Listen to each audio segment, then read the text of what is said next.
大家好，我是大王，我是小王。在10月2号，财新网报道了宗馥莉的核心高管严学峰被杭州市上城区纪委立案调查的消息。你看，这是纪委，不是报警哈，这个非常有意思了就。紧接着，在10月9号，杭州坊间就传出了宗馥莉本人被带走的传闻。虽然随后证实宗馥莉当天是正常上班的，但这一系列的事件已经把娃哈哈再次推向了舆论的风口浪尖。很多人都在评论说宗馥莉这次危险了。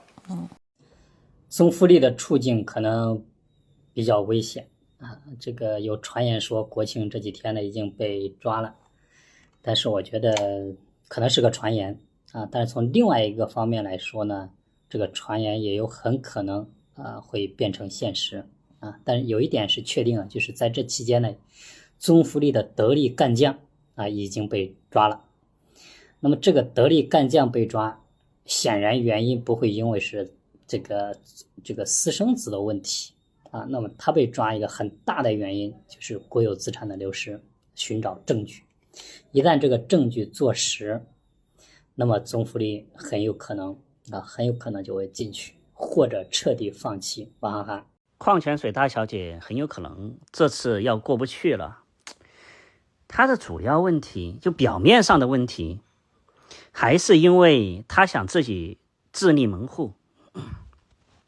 这个犯了大忌，就各方的利益集团本来还是偏向于站他那边的，但是呢，他要自立门户，他就其实有点走极端。本来这个事吧只是个家事，然后滴滴呢本来也不想管，结果呢你要自立门户，那这个责任谁都承担不起。其根本原因，他的内在原因是什么呢？他的内在原因就是大小姐她心中充满了仇恨，于是就走极端，其实完全没有必要。有意思的是，我还在网上看到一条评论嘛，其实还挺具有代表性的，有不少网友都是这个观点哈，就说虽然宗馥莉她涉嫌违法，但是呢也不妨碍我支持她和小三一路斗争到底呀。从这种评论可以看出，中国社会对于富豪家族的婚外情和遗产纷争情绪还是很复杂的，传统的这个嫡庶观念还依旧是根深蒂固啊，很多人还是站在嫡长女宗馥莉这一边。紧接着时间就已经来到了10月10号，各方信息来源已经确认，宗馥莉已经于9月12号向娃哈哈集团有限公司辞去了公司的法人代表、董事及董事长相关职务，并且已经通过集团股东会和董事会的相关程序。娃哈哈集团呢对新闻媒体表示宗馥莉辞职属实。抛开这个家族八卦，我们今天就来聊聊更值得关注的，就是他的心腹严学峰被调查的真实原因有可能是什么？鸿盛集团这个外包体系究竟是怎么回事呢？那宗馥莉目前又面临着怎样的风险？他辞职之后，这件事儿就了结落地了吗？他安全了吗？这件事儿最终会如何收场？首先，我们来了解一下严学峰这个人。严学峰确实可以说是宗馥莉的心腹大将了。他的职业生涯基本上都是跟随宗馥莉在鸿盛饮料集团来打拼的。2007年，宗馥莉执掌这个鸿盛集团的时候，严学峰就进入了管理层。2024年之前，严学峰一直担任鸿盛饮料集团华南区域的总经理。2024年的7月，宗馥莉就将他调入娃哈哈集团核心管理层，担任鸿盛饮料集团生产中心的总监。那严学峰他这个职位到底有多重要啊？他不仅担任了监事这个职务，还掌管整个集团的生产中心。这个角色就相当于当年库克在苹果公司负责供应链时候的那个核心地位。你看库克后来就接班乔布斯了嘛，这个人他就能够洞悉企业生产经营的每一个细节，能够掌握第一手的材料。所以从这一点来看，他被带走调查就不足为奇了。从2024年的3月以来，严学峰担任监事的公司新增了79家，目前与娃哈哈有关联的近190家公司，他都担任了监事哈。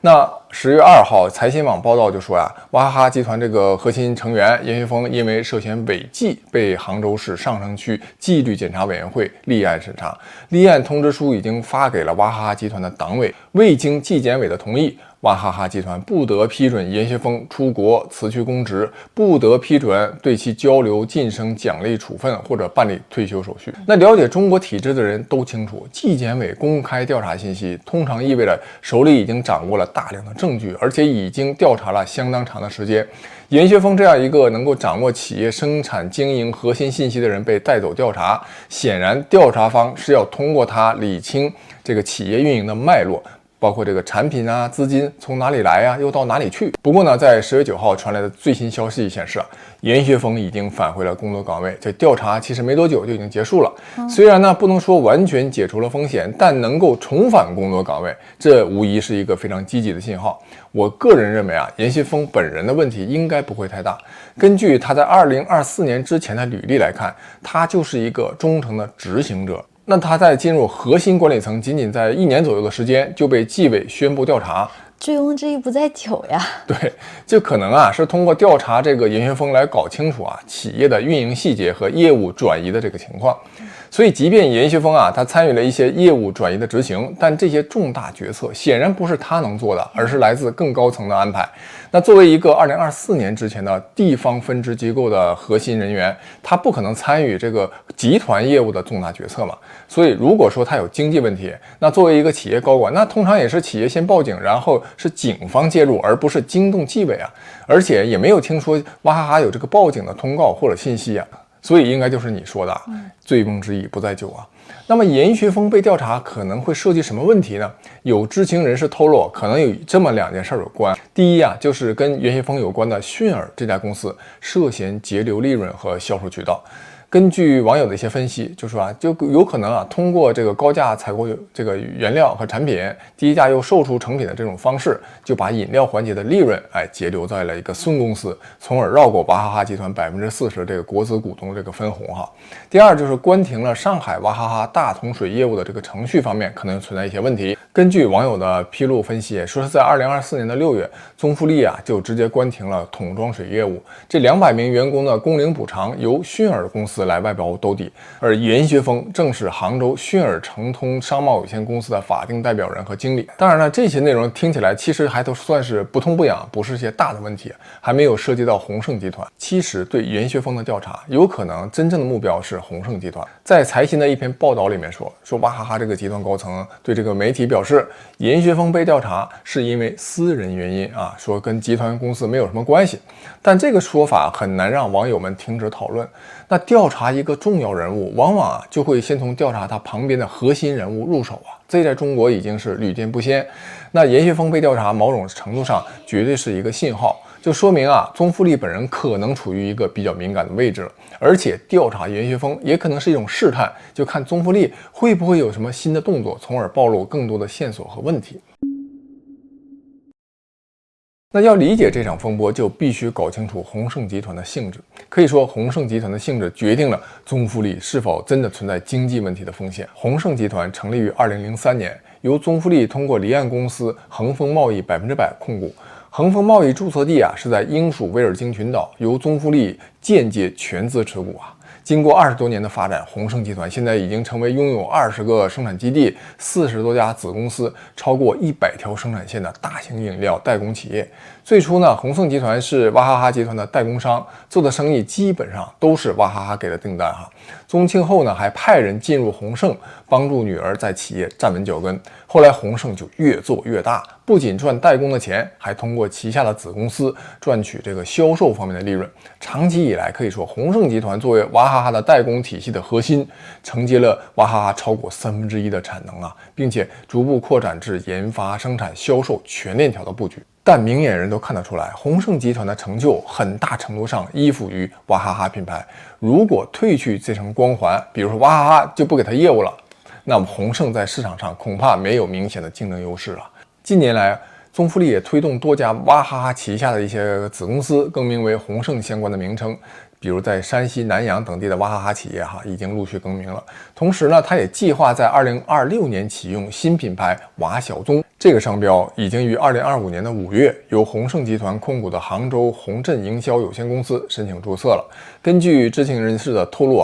宗馥莉啊为瓦小宗定下的年销售目标是300亿人民币，这几乎是娃哈哈品牌一年实际销售规模的60%左右。那你要知道，瓦小宗现在还没在市面上面世呢，他就一年定了个300亿的销售目标。宗馥莉对自己的信心很大呀。没错，你看，要说一个新品牌，它还没上市，一下就要搞300亿的这个销售额，可你要知道，相比之下，娃哈哈集团2023年的营业额也就只有500亿啊。那他就是目标一上来就要干到娃哈哈的60%，至少。对啊，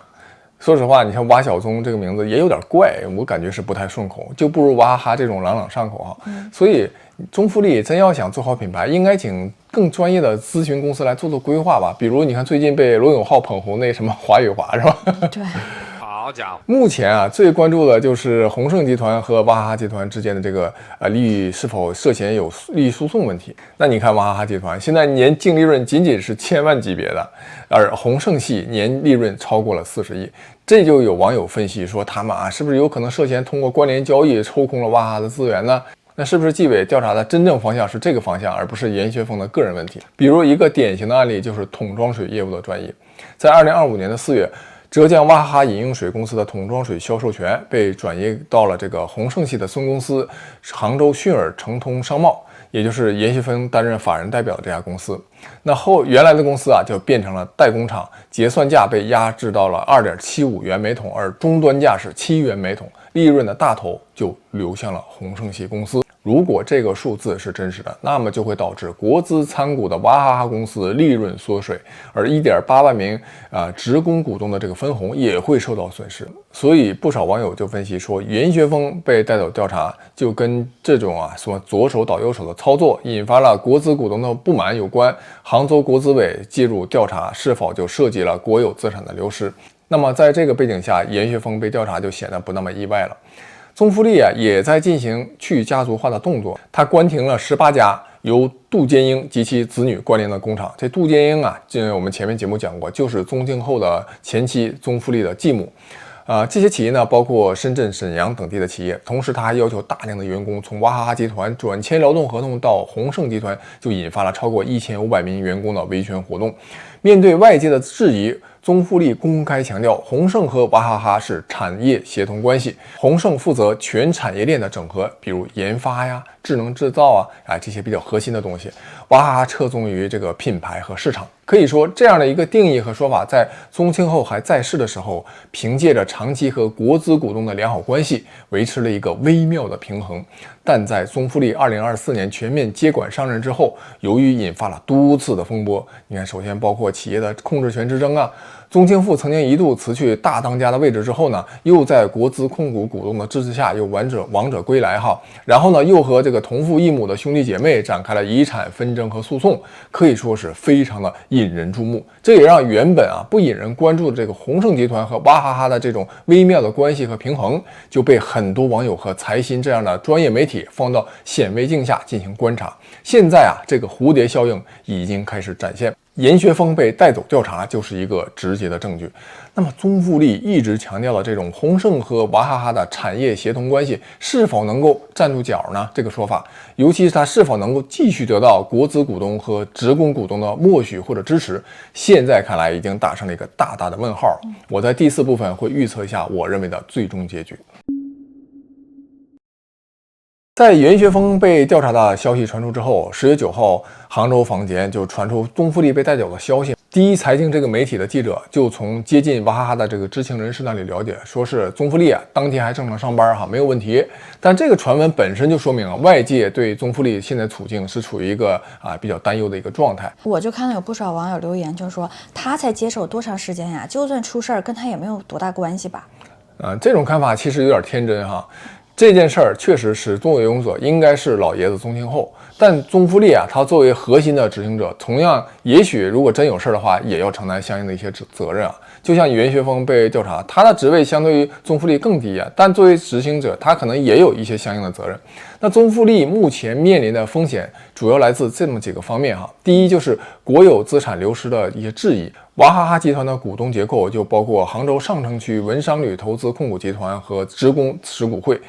这个上城区文商旅投资控股集团是一个国资哈，宗馥莉呢虽然他是董事长，但他只持有29.4%的股份。那如果涉嫌这个业务转移，将利润从娃哈哈集团转移到了自己全资控股的鸿盛集团，这在程序和合规上有可能存在一定的风险和问题。如果交易结构被最后认定为损害了国有权益，那么国资股东就可以依据公司的章程启动合规审查程序，而且纪委可以介入调查。第二点就是商标使用权的争议。2025年初宗馥莉试图将387件娃哈哈系列商标从娃哈哈集团转移到他的控股的公司，被国资方最后制止了。那在商标转移受阻之后他就推出了蛙小宗的品牌怎么听着有点像逼宫的感觉就是既然不给我娃哈哈，那我就另立门户。但问题是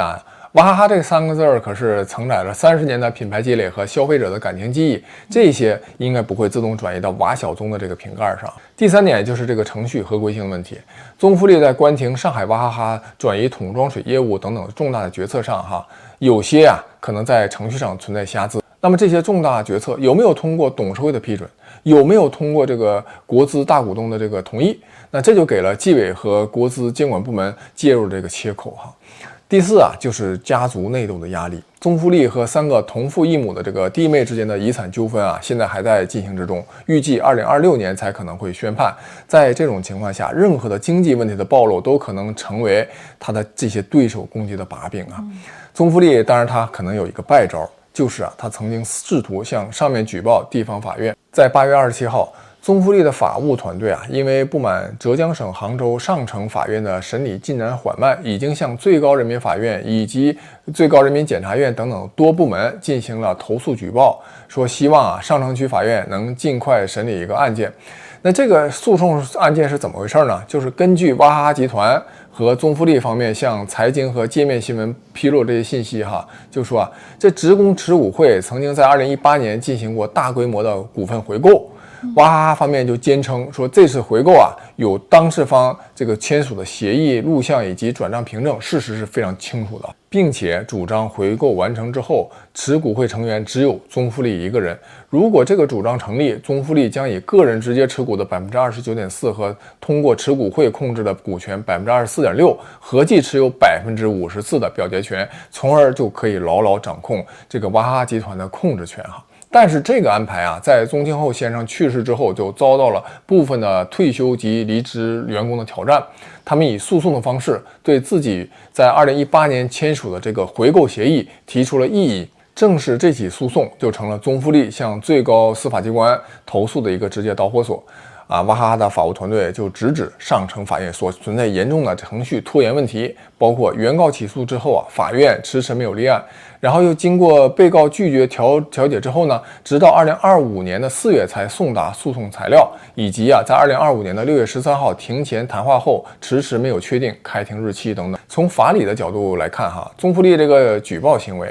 也确实，你不可能说它是无法可依的意气用事，而是呢，他对当事人程序性权利的一次合法运用，就直接问责法院在实现方面的一些法定义务。那根据娃哈哈法务的陈述，案件从原告起诉到法院正式送达材料，历经了数月之久，这已经可能超出了这个民事诉讼法关于收到起诉状经审查认为符合起诉条件的，应当在7日内立案的这个程序要求。此外呢，在2025年的6月完成庭前谈话之后，到8月底仍旧没有安排开庭，也给人以审理停滞的这种观感。虽然没有办法从公开渠道获得涉案法院的这个程序记录来核实这些指控的准确性但如果宗馥莉这一方他的指控属实，那么涉事法院在程序效率上确实有值得商榷的地方。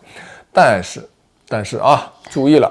在中国大陆做企业大家都知道，就算你企业做的再大，你理智一点最不该的就是和地方政府搞僵关系不管你的这个体量有多大，你企图用上面来压下面，那都是一个不太明智的做法。所以你看就他的心腹被立案调查了，然后官方呢还特别说就没有经过同意不能出国，不能辞职，也不能退休。这个信号已经很清楚了，原地别动，等待调查结果。这不能出国的要求经常听见，不让你辞职，这我还真是头一回听。对，还不能退休呢，反正就是你不能跟这个企业断离关系。那从国资委的角度来看，他们的不满也是有道理的你说娃哈哈集团作为国资参股企业，为什么周边的企业都赚钱，而为什么这个集团本身利润只有千万级，对不对？那为什么要把赚钱的外包业务都外包出去啊？这些问题应该有一个合理的解释嘛。我们来看这个宗馥莉这个行为哈，就他把娃哈哈集团公司中赚钱业务有一部分呢就转移到了个人控股的鸿盛集团，那么这个行为到底合法还是不合法，合不合理啊？对啊，我其实就挺疑问的，因为钟馥莉也是一个很精明的女商人嘛，如果这个行为它不合法，她这么多年何必冒这个险呢？而且就算之前没有被抓，以后也是很大的风险啊，常在河边走，怎能不湿鞋呢？对，所以啊，它确实有非常明确的合法的一面。如果这个程序都 OK， 就董事会同意了，集团公司做出了决策，大股东都同意了，就是要把某些业务外包出去，转移到外部的公司啊，那在程序上就是一个合规的操作呀。那为什么要这么做呢？也有很多看似合理的理由，比如第一，那就外包就是为了降低风险，怎么降低呢？通过外包可以降低人员管理的风险呢，就是说你不用背上那么沉重的员工包袱啊，人员都交给外包公司来管理，去承担这些员工的这些责任。那作为传统企业，这么大体量的员工，你能外包出去降低管理风险，那确实也算是一个合理理由。就不只是传统企业，就你看 Scale AI， 就现在做 AI 的公司，它需要大量的廉价劳动力的时候，那个 CEO 叫 Alex 王嘛，他也是把这些员工呢，这个管理权都外包给了那些什么东南亚的那些公司哈，就降低母公司的风险。那第二点呢，还可以说啊，降低娃哈哈集团公司的经营风险。那集团公司就不用再承担那么重的资产负担了。那重资产，你看往往意味着啥呀？那就意味着高负债，是吧？还意味着厂房啊、设备、人员等等管理啊，都要投入巨大的成本。现在那通过外包把这些高风险、重资产啊、高负债都转移给外包公司，那集团公司呢，就专注于品牌和渠道的运营，轻资产啊。就可以让资产更加轻盈、更加灵活啊，风险也大大降低。所以从管理和经营角度看，这也不能说是没有道理的选择，对不对？但是问题也就在这儿，虽然程序上合法，但在合理性上呢，因为你看外包出去的那些业务啊，恰恰是利润很清晰、利润很好那么一块。那很多网友就说了，那这个外包公司拿走的业务都是挺好那么一个业务嘛，本来就是人家好好挣钱的业务，那你这么一来，是不是于情于理上就不太公平了？那你看，如果程序上没问题，那它确实又是一个合法的行为，董事会经过确认同意，管理层又决策执行，全套流程走完，这就是一个合法合规的过程。所以呢，宗馥莉挺自信，觉得自己应该是没问题。那老股东和老员工怎么就会默许这个事儿发生呢？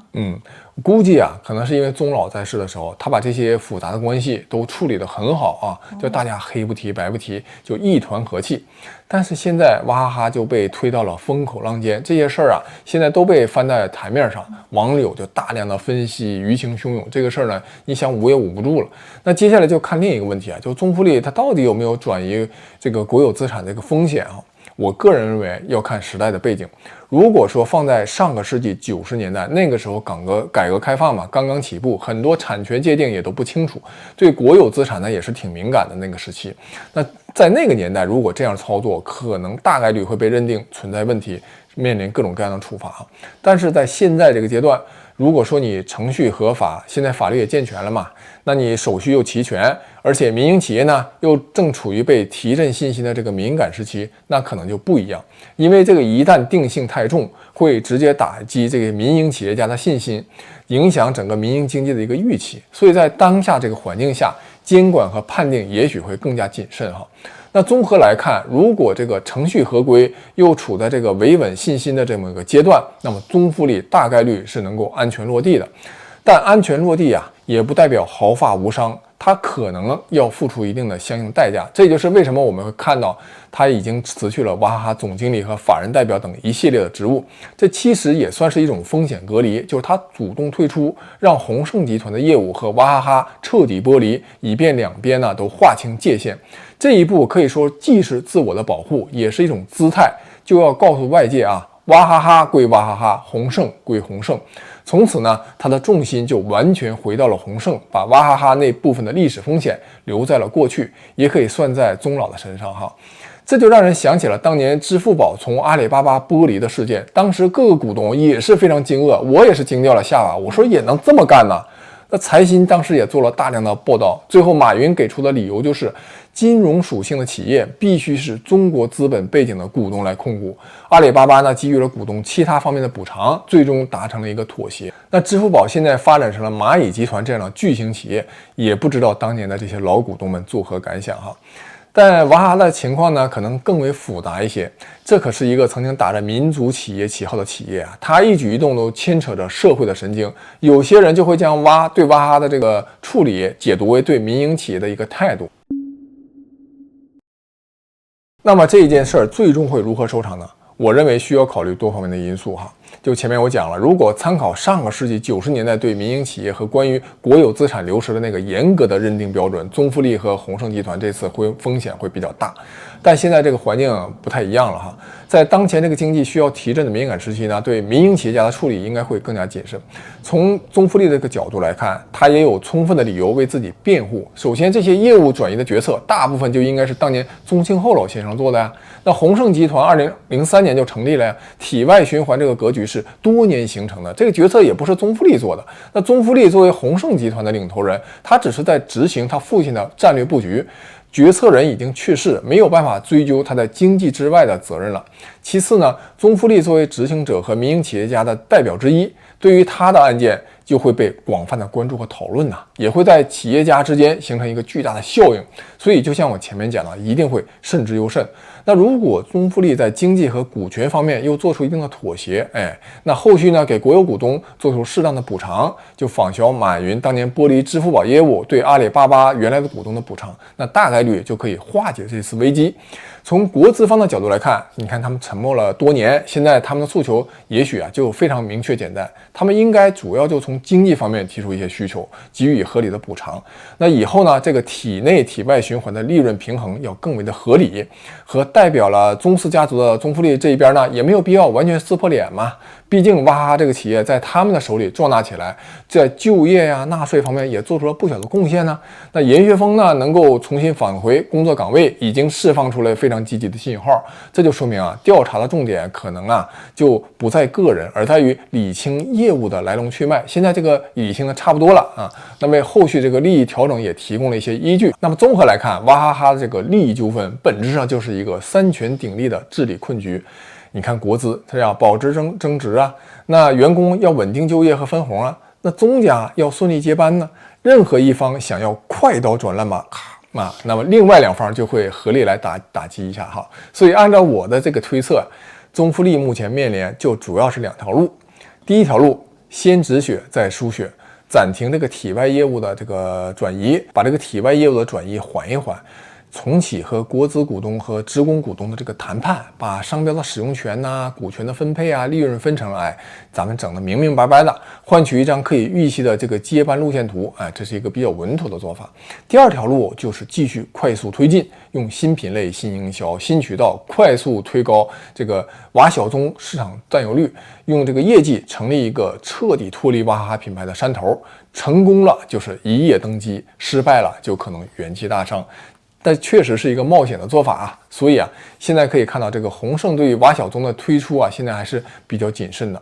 那么从严学峰在10月5号回归工作岗位，中富力又在10月10号被批准辞职这件事儿可以看出来，基本上双方在各方的一个角力之下，已经可能达成了一个新的妥协和平衡了。应该可能就是中富力选择了第二条路，就用自己的鸿盛集团去开拓新的事业，而且是完全自己掌控的事业，就要和娃哈哈可能未来会彻底的剥离，甚至有可能成为竞争对手